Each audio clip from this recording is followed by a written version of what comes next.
Hola a todos, mi nombre es Pepe Pla y soy clarinete solista en la Banda Municipal de Bilbao. Formo parte de la banda por concurso-oposición desde 1988 y ocupo la plaza de clarinete solista desde 1994.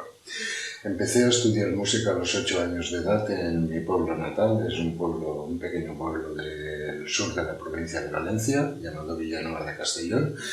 Un pueblo con una gran tradición bandística de donde han surgido innumerables músicos profesionales repartidos por toda la geografía del estado. Posteriormente finalicé mis estudios en el Conservatorio Superior de Música de Valencia y este año cumplo 32 años perteneciendo a esta gran institución, una institución que cumple 125 años de vida y que espero que cuando pase la situación que nos ha tocado vivir ahora con el tema del COVID-19 podamos continuar disfrutando de su apoyo y presencia en todos los conciertos y actos de nuestra banda municipal. Les voy a interpretar una pequeña pieza para clarinete solo de un compositor costarricense llamado Vinicio Meza.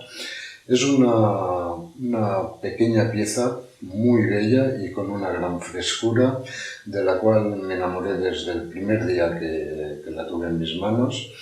Y nada, sin más, esperando que sea de vuestro agrado, un saludo y hasta pronto.